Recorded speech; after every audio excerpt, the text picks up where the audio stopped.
Happy Monday. Welcome back. Start of a new week on KCMO Talk Radio. Dr. Roger Marshall, our Kansas U.S. Senator, is going to be here just after the top of the hour. Look forward to that conversation.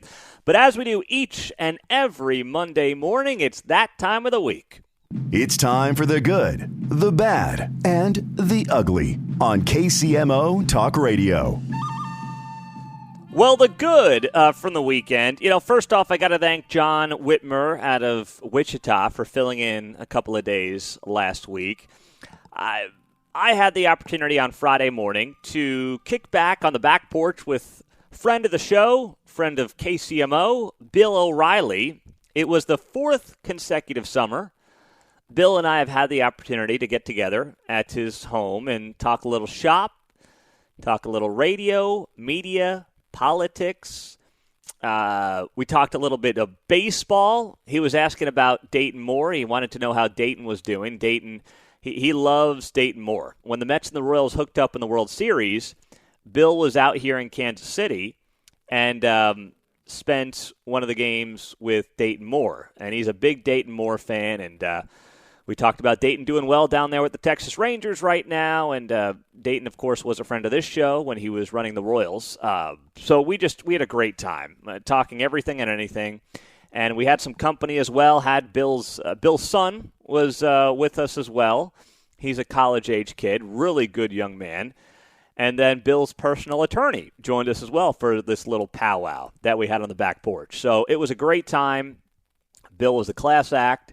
He asked a lot about Kansas City, a lot about KCMO, some exciting things that we are working on here. And he was fired up for us. So Bill wanted to personally pass on that he loves coming on the show. He's always happy to come on this show, and he loves talking to this audience on KCMO Talk Radio. And yes, I've got the advanced copy of Killing the Witches, which comes out in September. So I got a copy of that.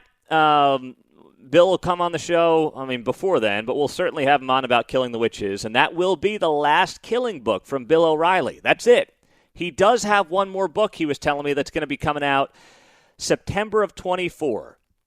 It will be coming out, which will be, right before the 2024 election. I don't want to tell you what the book's about, but you're going to like it, and that'll be that could be Bill O'Reilly's last book, at least for a period of time here. Because as Bill said, he's working too damn hard for a guy who's had as much success as he's had and been around the block as long as he has. But he loves doing it. And he loves this audience, and he loves this radio station. So I had a great time with Bill. I got some pictures up on Facebook, Pete Mundo on KCMO. It's on Twitter as well. And I had them up on the Instagram stories, but I think they're gone because it's been 24 hours. But I'll get some stuff up there as well in the next couple of days. That's the good from the weekend. The bad from the weekend. Another worker tries to stop a shoplifter and gets fired. Donna Hansborough, 68 years old, down in Georgia. She's working at a Lowe's, and she sees three people loading up a shopping cart and then walk right out of Lowe's without paying. She'd worked at Lowe's for 13 years, and she grabs onto the cart that's being pushed by one of the shoplifters. And then this lady, 68 years old, gets punched 3 times in the face. So she gets punched 3 times in the face trying to stop shoplifters, and she gets fired from her job of 13 years for violating company policy by interfering with the crooks. Now, I understand. We've seen stories like this. We've talked about stories like this. I understand when these companies say, hey, we don't want you getting in the way of shoplifters because you could put yourself at risk, which is what happened here. But to fire a lady who was trying to protect the store, who had worked there for 13 years, who theoretically has goodwill built up over those 13 years, got punched in the face 3 times by shoplifters, and then gets fired as well. At what point do you have some sympathy and say, this lady, while she may have violated company policy, her heart was in the right place? And 13 years of equity being built up at a company, working at a Lowe's, and yes, doing something she maybe shouldn't have done in hindsight, trying to prevent shoplifters from stealing from Lowe's. She gets fired for that? What message are we sending?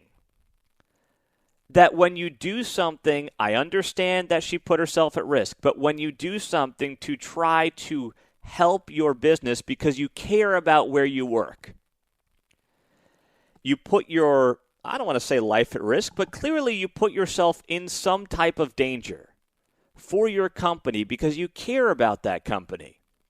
And then you get fired for it after you get punched in the face 3 times having worked there for 13 years. I know you got to send a message to some degree, but you really got to fire the lady for that? I mean, once again, why am I paying for anything? Why are you paying for anything at Home Depot, Lowe's, Walmart, Sam's Club, Target? Why bother? Just walk out. I mean, it's getting ridiculous. And now you got good ladies getting fired like this after 13 years on the job. That's the bad from the weekend. The ugly. This story is really just tragic. 33-year-old bodybuilder. This story's been circulating around social media. Justin Vicky, bodybuilder, died in a weightlifting accident. He was squatting nearly 400 pounds. He had a spotter. He was at a gym on Saturday. This is in Bali. And he failed to complete the squat. He fell forward, cascading the weight bar off his shoulders and snapping his neck. What happened is the weight snapped his head forward. It broke his neck. It led to compression of the nerves to his heart and respiratory systems, and that's what resulted in this poor guy's death. I mean, this guy is – the photos are all over the internet. I mean, he's a bodybuilder. He's in as good a shape as anybody you'll see. And the poor guy has an accident while squatting, and it ends up breaking his neck, and he ends up dying from it. I mean, it's just tragic, absolutely tragic. And I'll tell you what, that's why a long time ago I stopped worrying about impressing random dudes at the gym. It's just, you know what? Not worth it. Not worth it. There's the good, the bad, and the ugly from the weekend.